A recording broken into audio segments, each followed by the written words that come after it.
नमस्कार साथियों, स्वागत है आपके अपने YouTube चैनल टारगेट एग्जाम पास पर। साथियों, आज हम लोग देखेंगे बिहार एसएससी के जो इंटर लेवल भर्ती आया है उसी के मॉडल प्रैक्टिस सेट नंबर 1 दोस्तों, जो आपके आने वाले एग्जाम के लिए काफ़ी ज़्यादा यूजफुल रहने वाला है दोस्तों, क्योंकि इस प्रैक्टिस सेट से बहुत से क्वेश्चन जो है आपके एग्जाम में देखने को मिलेंगे दोस्तों।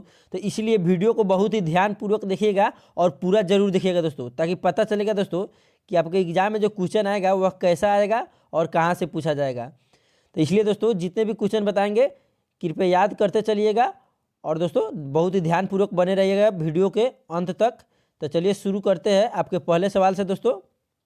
आपका पहला सवाल यहाँ पे कह रहा है, महात्मा गांधी ने किस वर्ष किसानों के समर्थन में गुजरात के खेड़ा जिले में एक सत्याग्रह का आयोजन किया था? बताइए किस वर्ष किया था?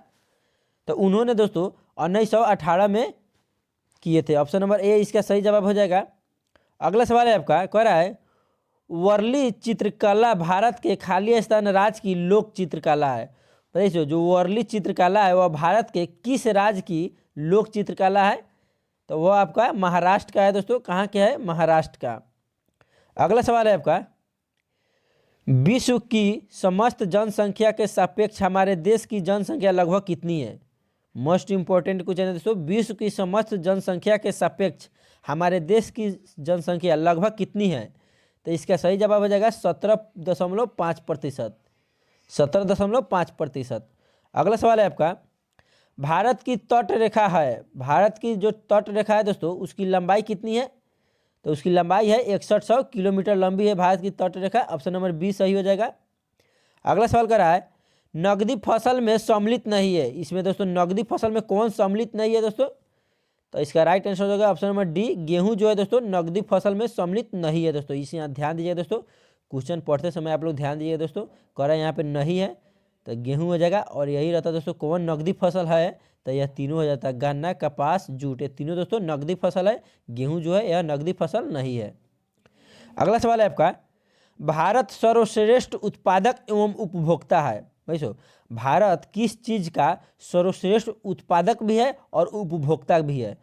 तो बता दें दोस्तों वो भारत जो है दाल का उपभोक्ता भी है और उत्पादक भी है सर्वश्रेष्ठ। अगला सवाल है, निम्न में से केन्या की राजधानी कहाँ है? भाई 4 ऑप्शन दिया गया है और इनमें से बताना है आपको कि केन्या की राजधानी कहाँ है। तो इसका सही जवाब हो जाएगा नैरोबी जो है केन्या की राजधानी है। Option number B Nairobi. अगला सवाल है, स्वतंत्र भारत का प्रथम उर्वरक संयंत्र कहाँ लगा था? स्वतंत्र भारत का प्रथम उर्वरक संयंत्र कहाँ लगा था दोस्तों? तो वह आपका लगा था सिंदरी में दोस्तों। ऑप्शन नंबर बी सही हो जाएगा, सिंदरी में भारत का प्रथम उर्वरक संयंत्र लगा था। अगला सवाल है आपका, भारत का सबसे अधिक जनसंख्या वाला शहर है, भारत के सबसे अधिक जनसंख्या वाला शहर कौन सा है? तो वह मुंबई है दोस्तों। ऑप्शन नंबर सी हो जाएगा, मुंबई भारत के सबसे अधिक जनसंख्या वाला शहर है। अगला सवाल है, निम्नलिखित में से कौन महाद्वीप क्षेत्रफल के अनुसार सबसे बड़ा है? भाई इनमें कौन महाद्वीप क्षेत्रफल के अनुसार सबसे बड़ा है? तो आपका एशिया है दोस्तों। एशिया महाद्वीप जो है क्षेत्रफल के अनुसार सबसे बड़ा है। ऑप्शन नंबर सी सही हो जाएगा। अगला सवाल है, साफ रातें मेघीय रातों की अपेक्षा अधिक ठंडी होती है, क्यों? साफ रातें जो मेघ लगाता है उससे अधिक ठंडी होती है, क्यों? क्योंकि दोस्तों विकिरण के कारण। ऑप्शन नंबर बी सही हो जाएगा, विकिरण के कारण। अगला सवाल है आपका, 7 पहाड़ियों का शहर किसे कहा जाता है? मोस्ट इंपॉर्टेंट क्वेश्चन है दोस्तों, 7 पहाड़ियों का शहर किसे कहा जाता है? दोस्तों यह प्रश्न एग्जाम में बार बार रिपीट होते हैं, इसलिए इसको बहुत ही ध्यानपूर्वक देखिएगा दोस्तों वीडियो को और याद करते चलिएगा दोस्तों प्लीज़। तो इसका सही जवाब हो जाएगा रोम। ऑप्शन नंबर ए रोम हो जाएगा। 7 पहाड़ियों का शहर किसे कहा जाता है दोस्तों? तो रोम को कहा जाता है। अगला सवाल कर रहा है, निम्नलिखित औद्योगिक कस्बों में कौन छोटा नागपुर के पठार पर स्थित है? भाई इनमें निम्नलिखित औद्योगिक कस्बों में कौन जो है छोटा नागपुर के पठार पर स्थित है? तो वो आपका दोस्तों रांची जो है छोटा नागपुर के पठार पर स्थित है। ऑप्शन नंबर बी सही हो जाएगा। अगला सवाल है दोस्तों, कह रहा है दामोदर नदी निकलती है। बताइए दोस्तों दामोदर नदी कहाँ से निकलती है? तो दामोदर नदी जो है दोस्तों वह छोटा नागपुर से निकलती है। ऑप्शन नंबर बी सही हो जाएगा, छोटा नागपुर से दामोदर नदी निकलती है। अगला सवाल है आपका दोस्तों, पूर्वी समुद्रों की स्वामिनी का नाम है, पूर्वी समुद्रों की स्वामिनी का क्या नाम है दोस्तों? तो उसका नाम है Bharat. Option number D, Bharat नाम है। अगला सवाल है, भारतीय संविधान को अपनाया गया था, भारतीय संविधान को अपनाया गया था, किसके द्वारा अपनाया गया था दोस्तों?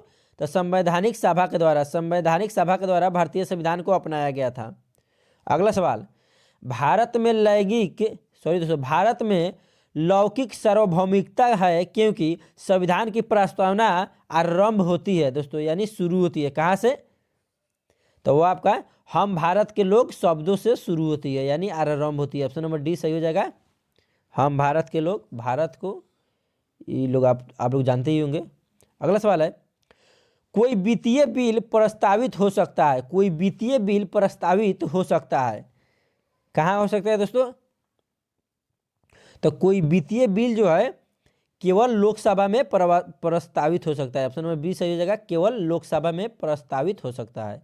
अगला सवाल है, भारतीय नागरिकों के मौलिक अधिकारों का वर्णन है, भारतीय नागरिकों के मौलिक अधिकारों का वर्णन किस अनुच्छेद में दोस्तों? संविधान के अनुच्छेद 12 से लेकर 35 तक में इसका जो है वर्णन है। किसका वर्णन है? नागरिकों के मौलिक अधिकार का वर्णन, अनुच्छेद 12 से लेकर 35 तक। अगला सवाल है आपका, पंचायती राज विषय है, पंचायती राज विषय है। तो दोस्तों पंचायती राज जो विषय है राज्य की सूची पर है। ऑप्शन नंबर सी हो जाएगा, राज्य की सूची पर पंचायती राज विषय है। अगला सवाल कर रहा है, भारतीय संविधान के निम्नलिखित अनुच्छेदों में से कौन सा अनुच्छेद राज्य की सरकारों को ग्राम पंचायत को संगठित करने का निर्देश देता है? भाई सो कौन निर्देश देता है? अनुच्छेद 40 जो है वह निर्देश देता है पंचायती को संगठित करने का निर्देश। अगला सवाल है आपका, न्यायिक पुनर्विलोकन का अर्थ यह है कि सर्वोच्च न्यायालय ऑप्शन नंबर डी सही हो जाएगा, किसी भी राज्य के कानून का अवैध घोषित कर सकता है। दोस्तों नहीं दिख रहा होगा तो हम ऊपर कर दे रहे हैं, ऑप्शन नंबर डी सही हो जाएगा, किसी भी राज्य के कानून को अवैध घोषित कर सकता है। अगला सवाल है आपका, एक कल्याणकारी राज्य के निर्देश आदर्श वर्णित है, एक कल्याणकारी राज्य के निर्देशक आदर्श वर्णित है। तो इसका राइट आंसर हो जाएगा, राज्य के नीति निर्देशक तत्वों में वर्णित है। ऑप्शन नंबर ए सही हो जाएगा, राज्य के नीति निर्देशक तत्वों में वर्णित है। अगला सवाल है आपका, लोकसभा के स्पीकर का निर्वाचन होता है, लोकसभा के स्पीकर का निर्वाचन कहाँ होता है दोस्तों? यानी किसके द्वारा होता है? तो वह लोकसभा के सभी सदस्यों के द्वारा लोकसभा के स्पीकर का निर्वाचन होता है। किसके द्वारा? लोकसभा के सभी सदस्यों के द्वारा। अगला सवाल है, भारत के राष्ट्रपति को उसके पद से हटाया जा सकता है, भारत के राष्ट्रपति को उसके पद से हटाया जा सकता है, किसके द्वारा? संसद के द्वारा हटाया जा सकता है। भारत के जो राष्ट्रपति है दोस्तों उनको भारत के संसद के द्वारा हटाया जा सकता है। अगला सवाल, भारत में किसी भी सदन का सदस्य हुए बिना कोई व्यक्ति कब तक मंत्री पद पर आसीन रह सकता है? मोस्ट इंपॉर्टेंट क्वेश्चन दोस्तों, ध्यान दीजिएगा। कह रहा है भारत में किसी भी सदन का सदस्य हुए बिना कोई भी व्यक्ति कब तक मंत्री पद पर आसीन रह सकता है? तो दोस्तों बता दें आपको 6 महीनों तक वह आसीन रह सकता है। ऑप्शन नंबर बी सही हो जाएगा। अगला सवाल है आपका, और दोस्तों इसका पीडीएफ चाहिए दोस्तों तो आप नंबर नोट कर लीजिए, उस पर मैसेज कीजिएगा, इसका पीडीएफ मिल जाएगा, व्हाट्सएप पर मैसेज कीजिएगा। दोस्तों हम नंबर लिख दे रहे हैं यहाँ पे 9097012216। दोस्तों यह मेरा व्हाट्सएप नंबर है, इस पर आप मैसेज करिएगा, इसका पीडीएफ जो है मैं प्रोवाइड करा दूंगा। चलिए अगले सवाल की ओर चलते हैं। आपका अगला सवाल कर रहा है, राष्ट्रपति राष्ट्रीय आपातकाल की घोषणा कर सकता है। दोस्तों सॉरी दोस्तों, इसको हमने बताया ही नहीं। कर रहा है सर्वाधिक द्वीपों वाला देश के रूप में जाना जाता है, सर्वाधिक द्वीपों वाला देश के रूप में जाना जाता है। कौन जाना जाता है? तो वो आपका इंडोनेशिया जाना जाता है। ऑप्शन नंबर बी सही हो जाएगा, इंडोनेशिया सर्वाधिक द्वीपों वाला देश के रूप में जाना जा सकता है। सॉरी दोस्तों, जाना जा सकता है ना, बल्कि जाना जाता है। अगला सवाल है, राष्ट्रपति राष्ट्रीय आपातकाल की घोषणा कर सकता है, राष्ट्रपति राष्ट्रीय आपातकाल की घोषणा कर सकता है, किसके आधार पर कर सकता है दोस्तों? तो वह ऊपर ऊपर वर्णित सभी कारणों के आधार पर, यानी दोस्तों हथियार बंद विद्रोह के आधार पर, बाहरी आक्रमण के आधार पर, युद्ध के आधार पर, या तीनों आधार पर दोस्तों आपातकाल की घोषणा कर सकता है राष्ट्रपति। अगला सवाल कर रहा है, जहां तक लोकसभा में प्रतिनिधित्व का प्रश्न है, कौन से राज्य दूसरे तथा तीसरे दर्जे पर है? कौन सा राज्य दोस्तों दूसरे तथा तीसरे दर्जे पर है? तो वह आपका महाराष्ट्र तथा पश्चिम बंगाल। ऑप्शन नंबर सी सही हो जाएगा। महाराष्ट्र तथा पश्चिम बंगाल जो है दूसरे तथा तीसरे दर्जे पर है। अगला सवाल दोस्तों, DCM ट्रॉफी किस खेल से संबंधित है? मोस्ट इंपॉर्टेंट क्वेश्चन दोस्तों, DCM जो ट्रॉफी है वह किस खेल से संबंधित है? तो वह आपका फुटबॉल से संबंधित है दोस्तों। ऑप्शन नंबर सी सही हो जाएगा। फुटबॉल से संबंधित है DCM ट्रॉफी। दोस्तों बिहार SSC में अगर आप फॉर्म डाले हुए दोस्तों, तब कृपया प्लीज़ दोस्तों आपसे मेरा यही विनती है कि दोस्तों जितने भी समय बचे हैं ना दोस्तों, उसको आप एकदम पढ़ाई में लगा दीजिए दोस्तों। 6 महीना के लिए आप एकदम मोबाइल से वंचित हो जाइए। मोबाइल उठाइए सिर्फ उसी काम के लिए जिससे आपको पढ़ाई हो दोस्तों। मोबाइल उठाइएगा, पढ़िएगा, फिर मोबाइल ऑफ करके धर दीजिएगा। जब तक दोस्तों आपका एग्जाम नहीं सूझ जाता दोस्तों ना, दोस्तों रिश्तेदारों और दोस्तों फेसबुक ट्विटर सभी को भुला दीजिए दोस्तों।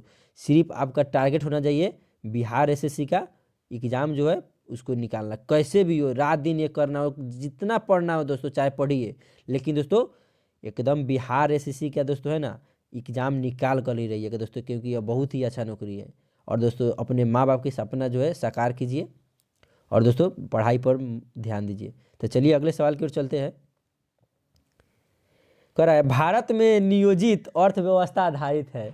भारत में नियोजित अर्थव्यवस्था आधारित है, किस पर आधारित है दोस्तों? तो वह आपका मिश्रित अर्थव्यवस्था पर आधारित है। ऑप्शन नंबर बी सही हो जाएगा, मिश्रित अर्थव्यवस्था पर। अगला सवाल कर रहा है, देश में ऑपरेशन फ्लड को शुरुआत का श्रेय दिया जाता है। देश में ऑपरेशन फ्लड को शुरुआत का श्रेय दिया जाता है, किसको दिया जाता है? तो वह डॉक्टर वर्गीस कुरियन को दिया जाता है। किसको? डॉक्टर वर्गीस कुरियन को। अगला सवाल कर रहा है आपका, भारत की उन्नति संतोषजनक रही है। भारत की उन्नति संतोषजनक रही है, तो वह कुल राष्ट्रीय उत्पादन में बढ़ोतरी के संबंध में। ऑप्शन नंबर ए सही हो जाएगा। अगला सवाल है आपका, संयुक्त राष्ट्र संघ का मुख्यालय कहाँ पर स्थित है? संयुक्त राष्ट्र संघ का मुख्यालय कहाँ पर स्थित है? न्यूयॉर्क में स्थित है। ऑप्शन नंबर बी सही हो जाएगा। अगला सवाल है, 8वीं पंचवर्षीय योजना की प्राथमिकता थी। 8वीं पंचवर्षीय योजना की प्राथमिकता थी, तो इसका सही जवाब हो जाएगा रोजगार बढ़ाने को।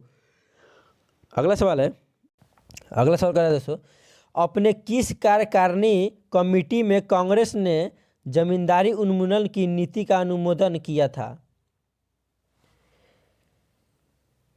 कार्यकारिणी कमेटी 1945। ऑप्शन नंबर सी सही हो जाएगा, कार्यकारिणी कमेटी 1945। अगला सवाल है, छोटा नागपुर जनजाति विद्रोह कब हुआ था? छोटा नागपुर जनजाति विद्रोह कब हुआ था?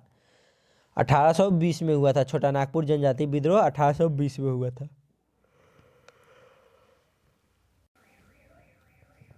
अगला सवाल कर रहा है, गांधी जी का चंपारण सत्याग्रह किससे जुड़ा था? गांधी जी का जो चंपारण सत्याग्रह था दोस्तों वह किससे जुड़ा था? तो वह तिनकठिया से जुड़ा था। किससे जुड़ा था? तिनकठिया से। ऑप्शन नंबर बी सही हो जाएगा। अगला सवाल कर रहा है, उलगुलान विद्रोह किससे जुड़ा था? उलगुलान विद्रोह किससे जुड़ा था दोस्तों? तो उलगुलान जो विद्रोह था दोस्तों वह बिरसा मुंडा से जुड़ा था। किससे जुड़ा था? बिरसा मुंडा से। अगला सवाल है, छत्तीसगढ़ राज्य की स्थापना किस वर्ष हुई थी? छत्तीसगढ़ राज्य की स्थापना जो है किस वर्ष हुई थी दोस्तों? तो वो आपका 2000 ईस्वी में हुई थी। कब हुई थी? 2000 ईस्वी में। अगला सवाल है, बिहार बंगाल से पृथक कब हुआ था? यानी दोस्तों बिहार बंगाल से अलग कब हुआ था? तो वह 1912 में हुआ था। कब हुआ था दोस्तों? 1912 में। अगला सवाल है, पटना उच्च न्यायालय की स्थापना कब हुई थी? पटना उच्च न्यायालय की स्थापना कब हुई थी दोस्तों? तो वह 1916 ईस्वी में हुई थी दोस्तों। दोस्तों बिहार SSC में बिहार से रिलेटेड जितने भी क्वेश्चन बताएंगे दोस्तों उसको आप एकदम अपने माइंड में सेट कर लीजिएगा दोस्तों, क्योंकि बिहार SSC में बिहार से रिलेटेड क्वेश्चन पूछे जाएंगे। अगला सवाल कर रहा है, अर्जुन पुरस्कार किस क्षेत्र में दिया जाता है? बताइए, अर्जुन जो पुरस्कार है वह किस क्षेत्र में दिया जाता है? तो अर्जुन पुरस्कार खेल के क्षेत्र में दिया जाता है। अगला सवाल है, भूरी क्रांति का संबंध निम्नलिखित में से किससे है? भूरी क्रांति का संबंध किससे है दोस्तों? तो भूरी क्रांति का संबंध है उर्वरक से। ऑप्शन नंबर ए सही हो जाएगा। अगला सवाल कर रहा है निम्न में से कौन सी मीठे पानी का झील नहीं है? ध्यान दीजिएगा दोस्तों, कर रहा है नहीं है। तो इसमें मीठे पानी का झील कौन नहीं है दोस्तों? सांभर जो है दोस्तों यह मीठे पानी का झील नहीं है, बाकी तीनों जो है मीठे पानी का झील है। अगला सवाल है निम्न में से कौन सी एक फलीदार फसल है? बताइए इनमें कौन जो है फलीदार फसल है? तो इसका सही जवाब हो जाएगा दालें जो है दोस्तों फलीदार फसल है।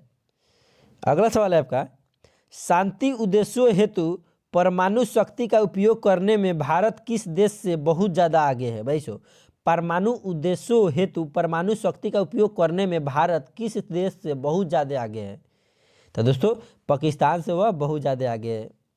अगला सवाल कर रहा है वर्तमान में सर्वोच्च न्यायालय में न्यायाधीशों की संख्या कितनी है? बताइए दोस्तों वर्तमान में सर्वोच्च न्यायालय में न्यायाधीशों की संख्या कितनी है? तो टोटल दोस्तों न्यायाधीशों की संख्या 34 है। ऑप्शन नंबर डी सही हो जाएगा। उच्च न्यायालय में सर्वोच्च न्यायालय में दोस्तों न्यायाधीशों की संख्या 34 है टोटल। अगला सवाल है निम्नलिखित में से किस नगर में चार मीनार स्थित है? भाई किस नगर में चार मीनार स्थित है? तो इसका सही जवाब हो जाएगा आपका हैदराबाद में दोस्तों चार मीनार है। कहाँ है? हैदराबाद में।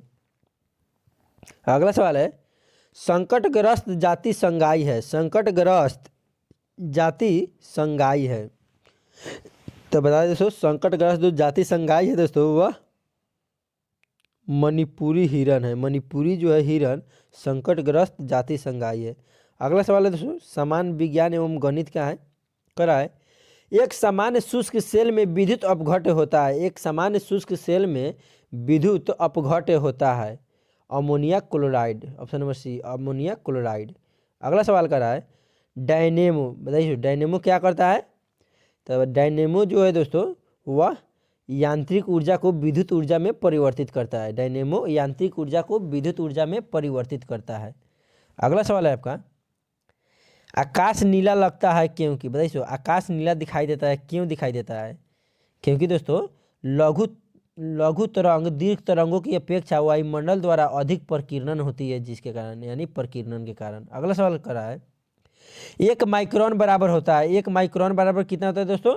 तो एक माइक्रोन बराबर होता है 1/1000 मिलीमीटर। 1/1000 मिलीमीटर एक माइक्रोन बराबर होता है। अगला सवाल कर रहा है अति चालक का लक्षण है। अति चालक का लक्षण है। अति चालक का लक्षण क्या है दोस्तों? तो अति चालक का लक्षण है उच्च परागम्यता। उच्च परागम्यता। ऑप्शन नंबर ए सही हो जाएगा। अगला सवाल है वर्षा की बूंदे कोई गोलाकार आकृति का कारण है। दोस्तों वर्षा की जो बूंद गिरती है नीचे उस गोलाकार होती है। किसके कारण गोलाकार होती है दोस्तों? पृष्ठ तनाव के चलते दोस्तों। किसके कारण? पृष्ठ तनाव के कारण दोस्तों, क्योंकि जो गुरुत्वाकर्षण बल है ना दोस्तों उसको अपनी ओर आकर्षित करती है जिसके कारण जो है वर्षा की बूंद है ना वो गोला हो जाता है। अगला सवाल कर रहा है आपका कमरे में रखे रेफ्रिजरेटर का दरवाज़ा खोलकर कमरे में रखे रेफ्रिजरेटर का दरवाज़ा खोलकर आप कमरे को थोड़ा गर्म कर सकते हैं दोस्तों। कमरे के जो रेफ्रिजरेटर है उसका जो दरवाज़ा खोलकर आप कमरे को थोड़ा गर्म कर सकते हैं। ऑप्शन नंबर सी सही हो जाएगा। अगला सवाल किस खनिज से रेडियम प्राप्त किया गया था? मोस्ट इंपॉर्टेंट क्वेश्चन है दोस्तों। किस खनिज से रेडियम प्राप्त किया गया था बताइए? तो वह पिंच ब्लेंड से। पिंच ब्लेंड से दोस्तों रेडियम प्राप्त किया गया था। अगला सवाल है परमाणु बम का सिद्धांत आधारित है। परमाणु बम का सिद्धांत किस पर आधारित है? नाभिकीय विखंडन पर। ऑप्शन नंबर बी सही हो जाएगा। नाभिकीय विखंडन पर परमाणु बम सिद्धांत आधारित है। अगला सवाल है एक इलेक्ट्रॉन का द्रव्यमान AMU में होता है। एक इलेक्ट्रॉन का द्रव्यमान जो है दोस्तों AMU में कितना होता है? तो वह 0.00055 होता है। ऑप्शन नंबर बी सही हो जाएगा। अगला सवाल करा है नींबू खाटा किस कारण से होता है? बताइए नींबू खाटा किस कारण से होता है? तो बता दें आपको नींबू जो खाटा होता है साइट्रिक अम्ल के कारण होता है। किस कारण दोस्तों? साइट्रिक अम्ल के कारण नींबू खाटा होता है। अगला सवाल करा है वायु एक है। भाई वायु क्या है दोस्तों? तो वायु एक मिश्रण है दोस्तों। वायु दोस्तों एक मिश्रण है। वायु कई प्रकार के गैसों का एक मिश्रण है। अगला सवाल करा है विरंजक चूर्ण के लिए कौन सा असत्य है? भाई विरंजक जो चूर्ण है उनके लिए कौन जो है असत्य है यानी कौन जो है गलत है? तो इसका सही जवाब हो जाएगा जल में अधिक विलय होता है। यह दोस्तों गलत है यानी असत्य है, ऑप्शन नंबर ए हो जाएगा। अगला सवाल कर रहा है पारद धातु मिश्रण है भाई, जो पारद धातु होता है वह किसका किसका मिश्रण होता है? तो पारद जो धातु होता है दोस्तों वह पारद युक्त मिश्र धातु होती है, ऑप्शन नंबर सी सही हो जाएगा। अगला सवाल कर रहा है कोयले का समान प्रकार कौन सा होता है भाई? सो कोयले का समान प्रकार कौन सा होता है? तो कोयले का समान प्रकार होता है दोस्तों बिटुमिनस। और यही पूछेगा दोस्तों कोयला का सर्वोच्च प्रकार कौन सा होता है? तो एंथ्रासाइट बताइएगा। कोयला का सर्वोत्तम प्रकार तो एंथ्रासाइट, और पूछेगा कोयला का समान प्रकार तो बिटुमिनस। अगला सवाल है प्राकृतिक मोती यानी नेचुरल पियर्ल है, प्राकृतिक मोती है, तो प्राकृतिक मोती एक मोलस्क है। क्या है दोस्तों? एक मोलस्क, ऑप्शन नंबर ए सही हो जाएगा। अगला सवाल कर रहा है निरीशंस प्राणी कौन सा है? निरीशंस प्राणी कौन सा है बताइए। सो निरीशंस प्राणी कौन सा है? तो निरीशंस प्राणी है व्हेल, ऑप्शन नंबर बी सही हो जाएगा। व्हेल जो है निरीशंस प्राणी है। अगला सवाल कर रहा है आपका जल से बाहर निकाल लिए जाने पर मछलियां मर जाती है क्योंकि? जल से बाहर निकलने पर मछलियां मर जाती है, क्यों मरती है दोस्तों? क्योंकि दोस्तों वे श्वास नहीं ले पाती है, जिसके कारण मछलियों को जल से निकालने पर मछली की मृत्यु हो जाती है। अगला सवाल है मधुमक्खी कॉलोनी के सदस्य एक दूसरे को किस प्रकार पहचानते हैं? वैसे मधुमक्खी कॉलोनी के जो सदस्य है एक दूसरे को किस प्रकार से पहचानते हैं? तो वह नृत्य से दोस्तों, उनके जो डांस होते हैं ना उसी से वह पहचान लेते हैं, यानी इधर उधर घूमते हैं। उनका अपना एक भाषा होता है मधुमक्खी का, जिससे वह इधर उधर करते हैं, उसे पहचाना जा सकता है कि मधुमक्खी जो है किस कॉलोनी के है। दोस्तों मधुमक्खी किस कॉलोनी के सिर्फ मधुमक्खी ही पहचानेंगे, हाँ हम और आप नहीं पहचान सकते दोस्तों, मधुमक्खी ही पहचान सकते हैं कि वह किस कॉलोनी के यानी किस संघ के है। अगला सवाल कर रहा है आपका मनुष्य के जीवन काल में कितने दांत 2 बार आते हैं? मोस्ट इंपॉर्टेंट क्वेश्चन दोस्तों, मनुष्य के जीवन काल में कितने जो दांत है वो 2 बार आते हैं? तो दोस्तों 20 जो दांत है दोस्तों मनुष्य के जीवन काल में 2 बार आते हैं। अगला सवाल कर रहा है मनुष्य के शरीर में पैर की हड्डी कैसी होती है? मनुष्य के शरीर में पैर की जो हड्डी है दोस्तों खोखली होती है। मनुष्य के शरीर में पैर की हड्डी कैसी होती है दोस्तों? खोखली होती है। अगला सवाल है मनुष्य की खोपड़ी में कुल कितनी अस्थियां होती है? मोस्ट इंपॉर्टेंट क्वेश्चन है दोस्तों, मनुष्य की खोपड़ी में कुल कितनी अस्थियां होती है दोस्तों? तो मनुष्य की खोपड़ी में कुल अस्थियों की संख्या होती है दोस्तों 29, ऑप्शन नंबर ए सही हो जाएगा 29। अगला सवाल है आधुनिक मनुष्य के हाल का पूर्वज है, आधुनिक मनुष्य के हाल का पूर्वज है, आधुनिक मनुष्य के हाल का पूर्वज कौन सा है दोस्तों? क्रो-मग्न मानुष, क्रो-मग्न मानुष। अगला सवाल कर रहा है माँ पौधे की भांति पौधा मिलता है, माँ पौधे की भांति पौधा मिलता है ए और बी दोनों से, यानी बीजों से और कटा तनों से, दोनों हो जाएगा ए और बी दोनों। अगला सवाल है 80% से अधिक कोशिका में पाए जाने वाला पदार्थ है, 80% से अधिक कोशिका में पाए जाने वाला पदार्थ कौन सा है? जल है दोस्तों, ऑप्शन नंबर डी सही हो जाएगा। जल जो है 80% से अधिक मात्रा में पाया जाने वाला कोशिका में जल कोशिका में है। अगला सवाल है इंसुलिन प्राप्त होता है किससे होता है दोस्तों? इंसुलिन प्राप्त किससे होता है? तो डायलिया के जड़ों से होता है, डायलिया के जड़ों से इंसुलिन प्राप्त होता है। अगला सवाल है दोस्तों मैथ का सवाल है, और दोस्तों इसमें टोटल 75 पूछता है दोस्तों जीके जीएस, और 75 जो है दोस्तों रीजनिंग और मैथ का सवाल पूछा जाता है दोस्तों। तो दोस्तों आज के लिए इतना ही दोस्तों। आज से दोस्तों डेली एक प्रैक्टिस सेट कराएंगे दोस्तों। आज प्रैक्टिस सेट नंबर 1 कराया है, डेली दोस्तों कल 2 होगा, परसों 3 होगा, डेली दोस्तों एक प्रैक्टिस सेट कराएंगे दोस्तों। अगर आप बिहार एसएससी के प्रीवियस ईयर क्वेश्चन नहीं देखेंगे दोस्तों तो चैनल पर विजिट करके वहाँ पे देख सकते हैं दोस्तों, क्योंकि दोस्तों चैनल पर मैंने बिहार एसएससी के क्वेश्चन डाल रखा है, वहाँ पर आप लोग देख लीजिएगा, ताकि दोस्तों बिहार एसएससी के क्वेश्चन देखने से आपको फायदा मिलेगा कि जो आने वाले एग्जाम में जो क्वेश्चन पूछा जाता है और कैसा क्वेश्चन पूछा जाता है और किस पैटर्न पर पूछा जाता है और कहाँ कहाँ से पूछा जाता है। इसलिए दोस्तों चैनल पर जाकर बिहार एसएससी का प्रीवियस ईयर क्वेश्चन मैंने डाल रखा है ऑलरेडी, वहाँ पर जाकर आप लोग देख लीजिए। तो आज के लिए दोस्तों इतना ही, मिलते हैं कल के अगले वीडियो में। जय हिंद, जय भारत, वंदे मातरम।